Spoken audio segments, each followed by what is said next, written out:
Now, if you haven't heard about Anchor, it's the easiest way to make a podcast. So let me explain. First off, it's free.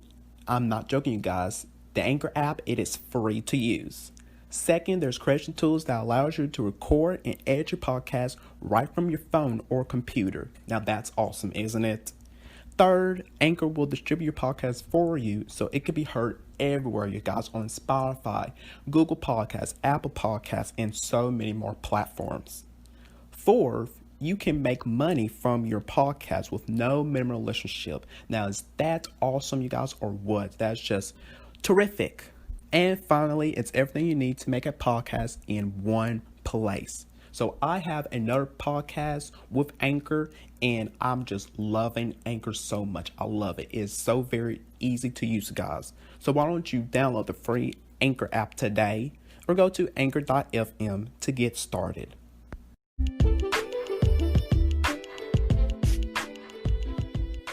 What's up, you guys, and welcome to the official podcast of Damian Talks Education. So listen up. I am here to talk about all things education on my podcast.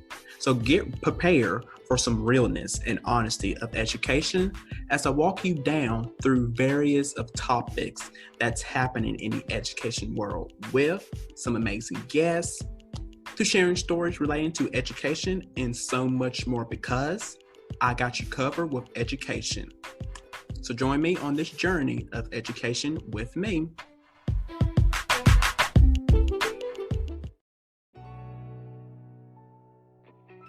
Hello everyone, and welcome to Damian Talks Education.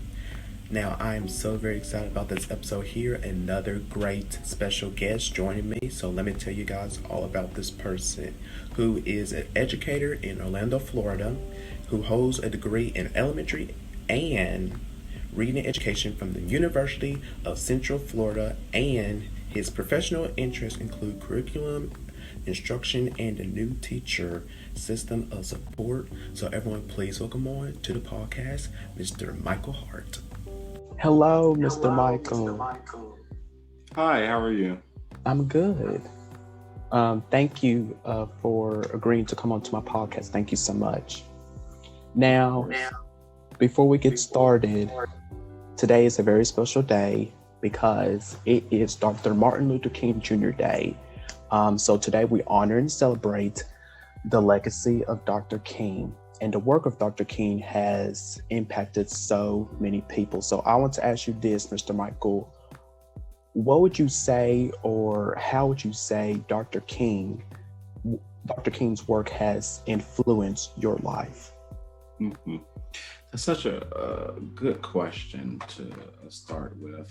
I think his work and what he stood for just permeates so much, especially within the realm of education. I just think of so many different quotes and ideas that he kind of thought of, which, I kind of carry with, through my teaching now. I remember, I really think about the idea of not just equality, but equity, right? That idea of making things fair, being fair as possible. And that's something that I carry with me on a daily basis in so many different ways. And, I find myself really, I don't want to say struggling, but just trying to find that balance every single day in my work as an educator, is trying to ensure that I'm being equitable in how I approach certain situations and in my expectations for my students, just being equitable.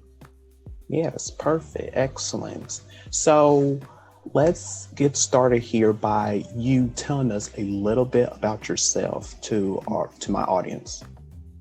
Yes, so my name is Michael Hart. I am a third-year teacher. I teach third grade currently. I've taught second grade before. I am currently in Orlando, Florida, and I attended the University of Central Florida for both my bachelor's degree in elementary ed, and then recently in August 2020 with my master's in reading ed. I work with students that are African American and Latinx. So I found it very important that I try to ensure that I'm as knowledgeable as possible in regards to those best practices, those highly effective practices, kind of going back to that idea of equity, right? A lot of times students that attend those schools, they're lacking. Not the students are lacking, but they're not having access to equitable instructional practices that are going to help propel their progress forward. So, that's an area that I'm just extremely passionate about, is that all of our students, but particularly our Black and Brown students, are having access to highly effective instructional techniques and practices, teachers that are kind of, again, that idea of equity. So Right. that's kind of my true passion with everything that I do. All right.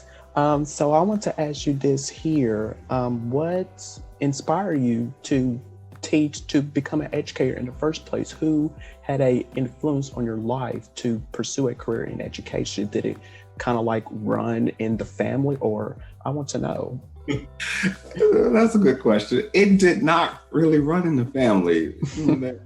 There are a lot of people in my family that are educators. My cousin is actually an educator. She teaches in Florida, and she teaches third grade this year. But it doesn't really run in the family.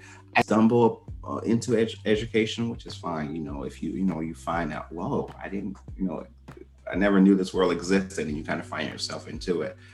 That's one set of educators, but there are another set of educators that there's just no doubt your entire life you knew you were going to be an educator, and that was me. Like, as a young child, I would like pretend that my stuffed animals and my younger siblings were my students, and I would teach them and give out grades and all of that. So it was no doubt. Everyone in my family, my nickname would be teacher. Like, okay, where are all of our dry erase markers that we use, to write, the shopping list on the refrigerator for the dry erase board? Where is it? Let's ask the teacher where they are, So it was no question that I was going to always be a teacher. It's something that I've always felt passionate about, something that was just always inside of me. And then I think throughout my educational experience, I've always tried to find something positive in all of my teachers that I had. But I know in particular, there was a seventh grade teacher. Her name was Miss Coleman. She was a seventh grade math teacher. And she really did, she was very influential, for me. I think, I've always felt like I was a good student, but something happens in middle school, something happens in middle school. And seventh grade was my year where something happened, but she was the one that kind of got me back into like, okay, you need to stay focused. You need to focus on your academics. Go ahead and call your parent. Go and call your auntie, go and call your auntie, tell her you're staying after school to redo some of these assignments. I'm like, oh, hey, like she would force me to stay after school and redo things to improve things and to improve my progress and my grades. So that kind of helped me develop more intrinsic motivation to the point where, since then I'm like, oh no, I won't accept, mediocrity. I'm going to go for it all. I'm going to do my best. Yeah, absolutely. And I'm with you that I knew at a very young age that I wanted to become a teacher because I had stuffed animals around, and I had my sister and nieces, and then I was always the teacher and always had worksheets out for them. I pretend I was the teacher, had whiteboard and just all that. So I knew at a very young age I always wanted to become a teacher because I like helping people. I love children, and I believe that is the passion for me that God called me to be, because I love children so much. I love helping people. So I am so excited about my future becoming an educator. I cannot wait for it. So my next question for you is, if you could do anything to improve our education system, what would you do? Because there are a lot of things that needs fixing in our education system. So what is one thing or many that you would like to improve? Oh man, we could have a session just on that alone. That's a very interesting question. Something that I forgot to mention earlier is that this year I am teaching completely virtually. So, all of my students are tuning in from at home. I'm at home as well. And that's been a very eye-opening experience because, there are some students that you're like, okay, this is not working. But there are other students that they're like, I think just yesterday or 2 days ago, one of my third graders, I love virtual school. I'm like, I wonder if this is something that can continue, right? So I think the idea of this year more than other years, I've been really flexible in terms of okay, that balance between okay, this is like a live lesson, let's do it all at the same time, versus okay, this is self-paced, you do it at your own pace, and you can come and ask me questions. I never really done that before, so I think previously a lot of times we've been in the place where okay, the teacher needs to be the person giving all the students instruction at the exact same time. That's one thing I would say in terms of pacing. Something that I think is kind of a double-edged sword is this idea of the state of and the power of standardized testing. I think there definitely should be some kind of system of accountability. I'm not sure if we're currently getting it right in terms of the way that standardized testing is used, right? I mean, Right. it's one thing to do it, and then how are those results used? How does it kind of influence how we teach? Because it does, I even, this is my second year in third grade, and I find this year, last year was my first year, so I really did kind of like, okay, let me go ahead and stay, in line. This year, slowly but sure, I'm like, okay, let me go ahead and create my own, and let me do this based on what I know actually is good for students, versus okay, this is something that's going to show up on the state test, So those are some things that I think we really need to take a look at is the standardized testing and what we're doing in terms of how we're teaching things. Is it the best way? Is it supported by research? And quite often it's not. Quite often it's not actually. Like I said, I got my reading master's, and I'm very, very passionate about, like I said, equitable reading instruction, and some things that we do just, it's like, is this reading instruction or is this testing instruction? Is it just preparing the students to do well on what they'll see on the end of the year state test? So those are some things that are some things we have to reconsider. Something else is that idea of, that's when I talked about that double-edged sword, that idea of, okay, we need all students to be at grade level, which I'm like, yes, we should push and encourage students. But then what happens when the student, comes from a Spanish-speaking country and they barely speak English, and now they're, kind of being held to those same standards, So it's kind of one of those things where it's like, when do they get time to catch up, or, how much pressure, or how much should we push them? That's one of the things that I think we, like you said, many things that have to be reconsidered. What should we tackle first is really the question. Yeah, right, exactly. Now, since you are an educator, what advice would you give to someone, possibly me, I'm a future educator, of someone who wants to pursue a career in education, but they quite do not know the path that they are on? They probably want to pursue a career in education, but they're kind of like in between of doing something else. So what advice would you give to someone who wants to go into that profession, especially Black males? Because as we know, it's just the number 2% of us. So what advice would you give to those Black men who wants to go into that profession?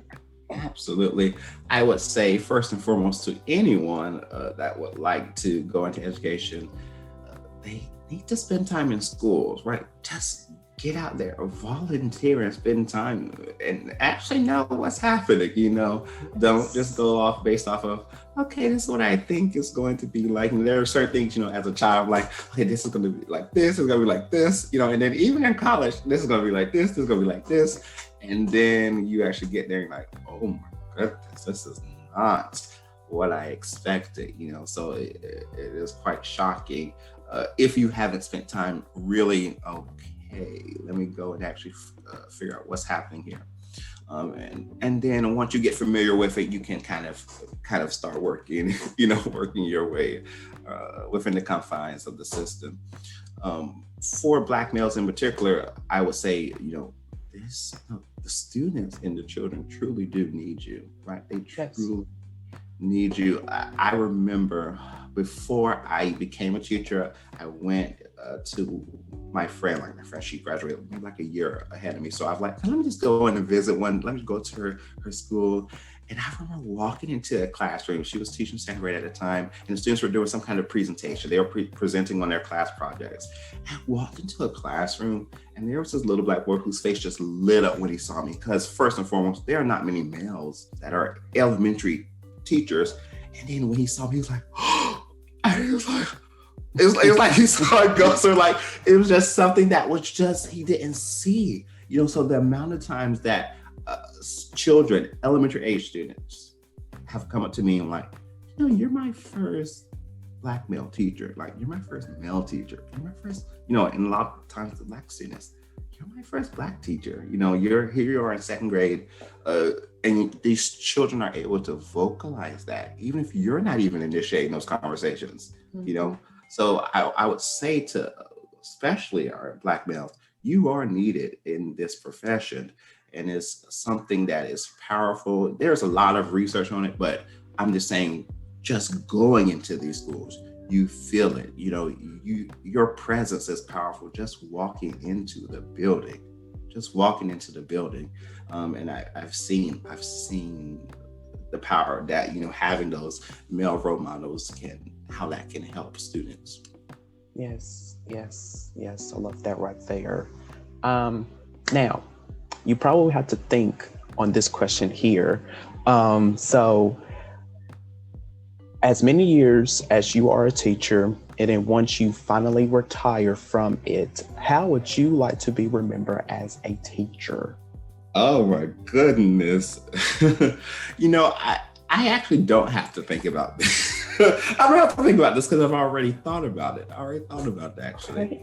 And I'm one of those teachers that are like, I keep it really real with my students, right? Third grade, even when I taught in second grade, I was very honest with my students in terms of how I want to be remembered. Like, I tell my students up front what experience I want them to have. I'm always asking my students, what is your opinion? I give surveys after every quarter. Like, how did it go this year? This is your chance to kind of grade me. And the students, they're all for it, And children are very honest, At the end of the day, if the classroom isn't running in a way that is beneficial to them, I want to know that, And I told my students, I said, it's nice that, some adults, they come and watch Mr. Hart teach, and that's fine. But I said, but they're only in here for a short period of time.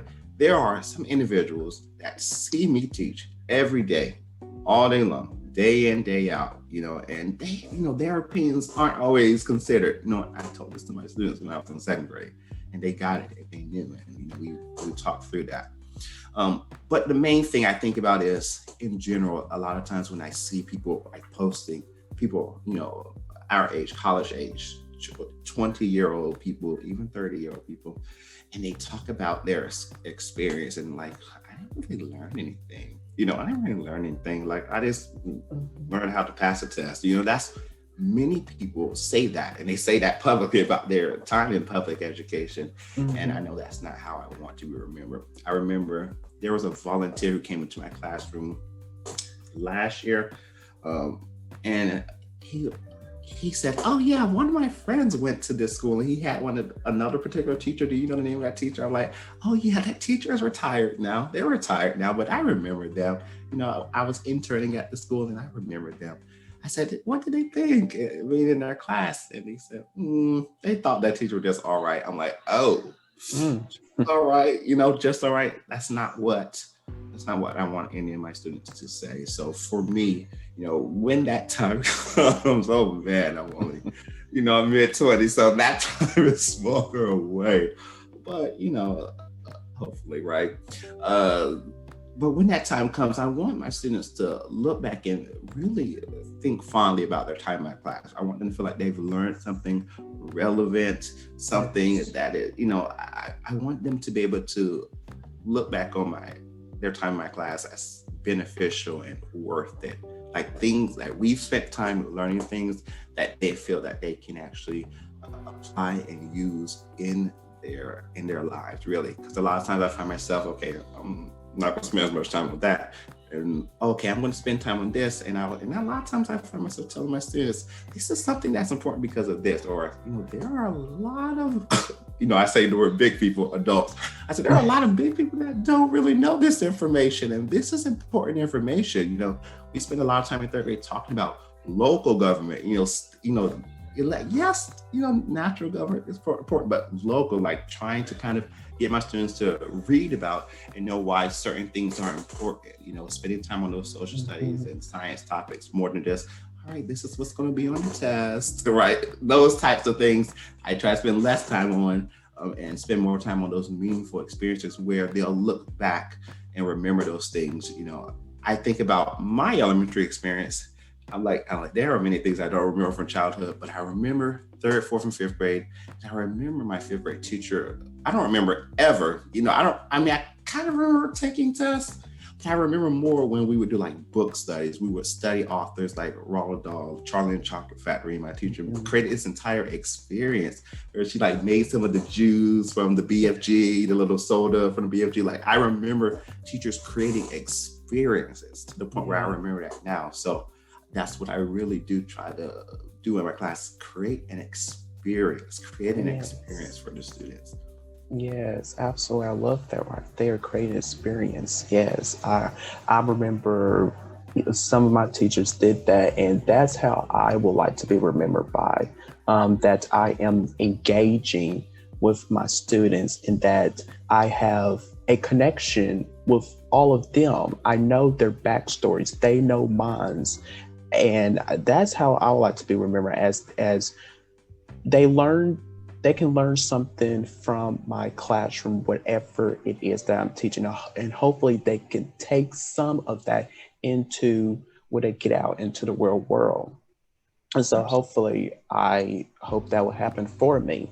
Now, next question for you is, we are still in this pandemic here. So what are your thoughts on COVID-19, and with there are vaccines out, and what is it safe for students to be back in school during this time now? How will it look like if we're still in this, or are we still going to be doing this virtual learning? What are your thoughts on all of this, pretty much? That's a really good question. Really good question. And I don't even know if I have all the answers because, I'm a third grade teacher. I'm not a scientist, right? So I don't, whether it's safe or not, I can't fully say, but I know that I do feel safer of just doing the virtual option, right? That brings some peace of mind knowing, okay, my students are attending from home. That brings some level of comfort, when we're hearing all of the stories, or there are particular schools we hear about, like, oh my goodness, I'm so happy I don't have to deal with that, because all my students, are learning from home. But in regards to all the vaccines, I don't know what to make of it, right? I told you a little earlier about how some of my students were actually expressing how much they have been enjoying the virtual option. So in my mind, one thing I proposed, I was like, I just wonder if, moving forward, virtual would continue to be a thing, right? It might not be to this grandiose scale, but if like one class per grade level was like a virtual classroom, how would that, kind of change and transform education? That idea of tuning in from at home, if there's someone at your home who can be there with you. So I think that's been I think it's been a game changer in this particular time. And that's something that I would like to see continue, because there are some students that absolutely benefit from it, and it's something that I had to get used to doing, but, I feel like, okay, I think I'm doing pretty well. And, when we return in January, I will still be teaching in that format, completely virtual. So if the right students are engaging in that type of learning experience, I think it's something that should definitely continue. Definitely continue. I'm guessing we really have to see where the chips fall. I've just been hearing a lot of the different things staying, connected to the news about how even with the vaccine, if majority of the people get the vaccine by summer, we still are going to we're still going to be wearing masks pretty much a good amount of time in 2021. We're still going to be expected to physically distance ourselves. So, we aren't completely out of the clear yet. So in terms of what that looks like for education next school year, I don't know.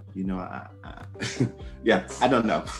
I just know that in Florida, I'm in Florida, so there is a push for students to go back in general. I think multiple places, there's kind of a push to send students back. But, I think about, peace of mind. I think about the families. What is right for your family? Do you feel, what would bring you peace of mind? Your student being there with the teacher, knowing that someone can help them, and, train your student to wear that mask all day long versus, okay, it's peace. It will bring you peace of mind for that student to be at home, So, we're really going to have to see, how the chips fall. I think ultimately, like I said, it's based on parent comfort. Correct. Now, I recently, well, not quite recently, this season actually, I did a conversation of being a black man in America, where I brought on some amazing group of black men, and we had a discussion. So we are both black men in America.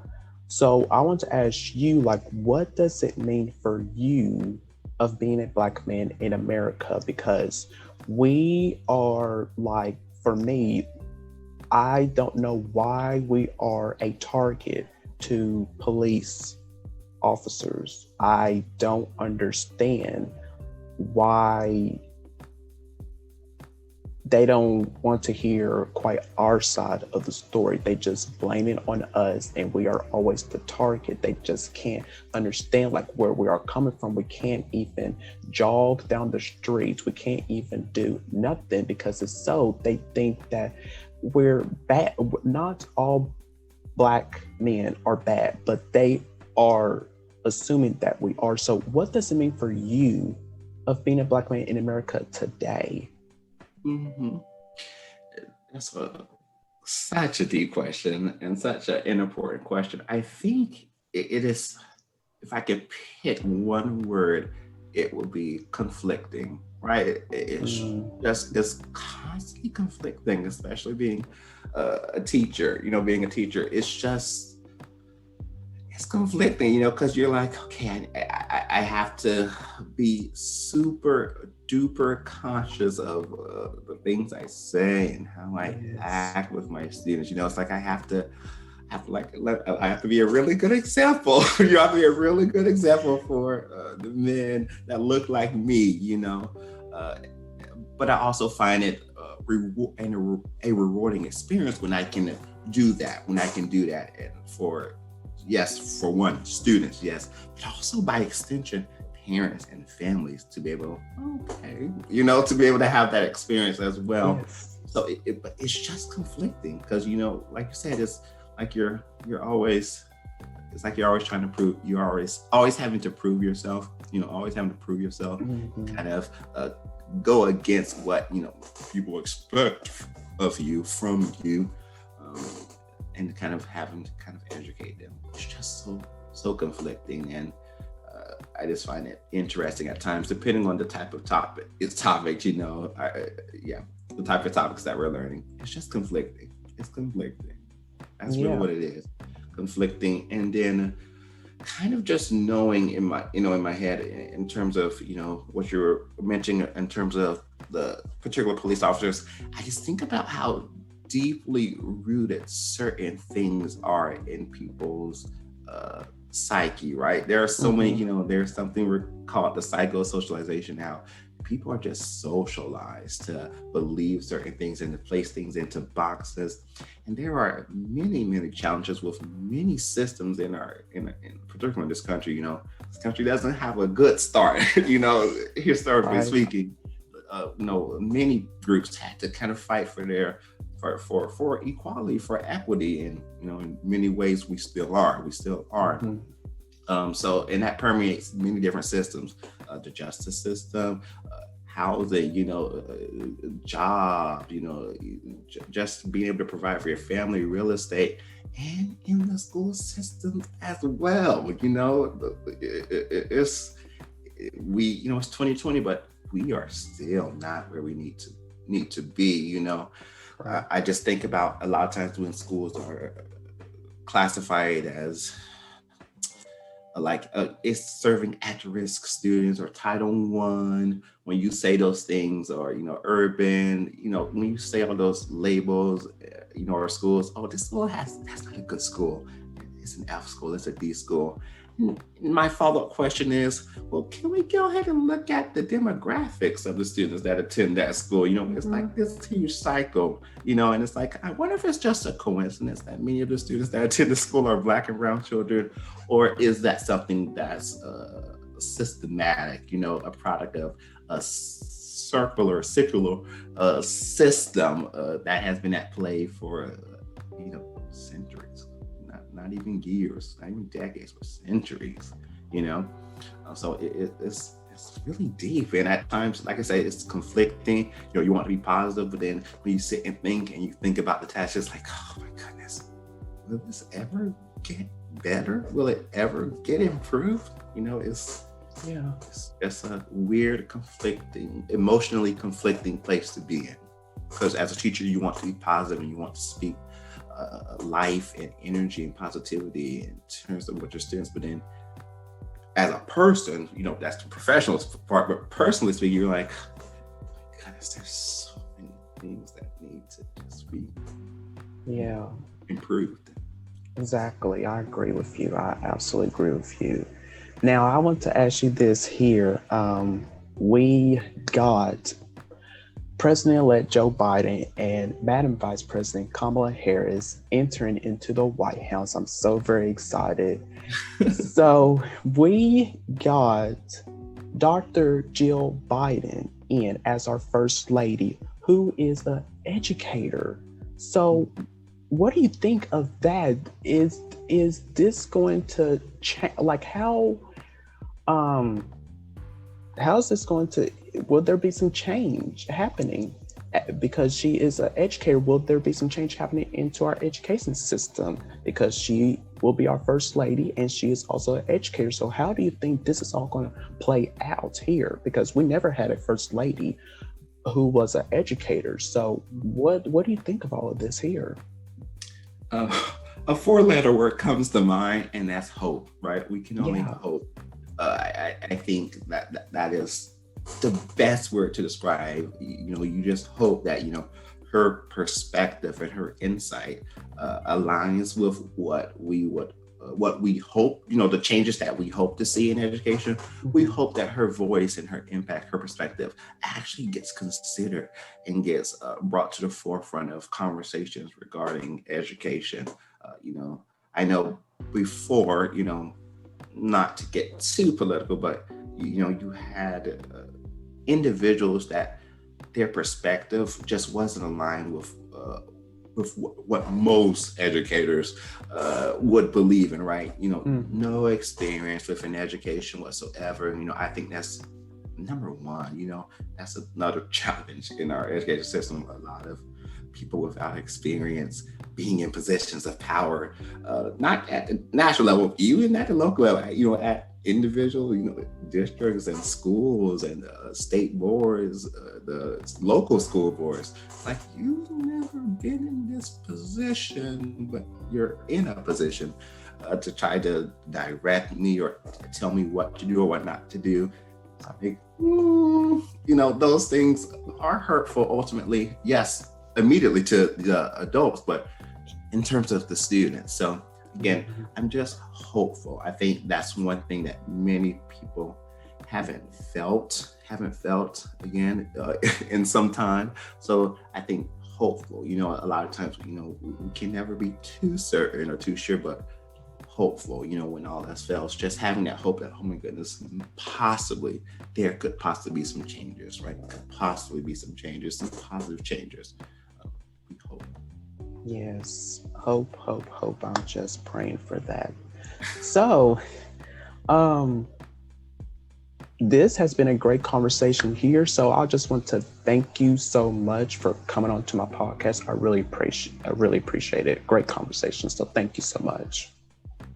Thank you for inviting me. I enjoyed really talking and thinking critically about very important questions. You asked a lot of very important questions that are, they're not questions that can obviously be clearly answered tonight, but just questions that we should always continue asking ourselves and keeping at the forefront of many conversations.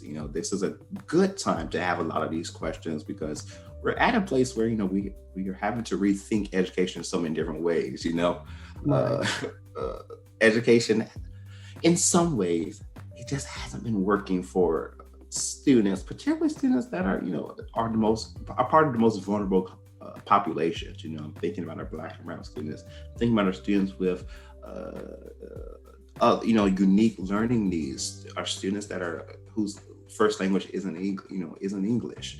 So this is a good time for us to really have these conversations and think about moving forward.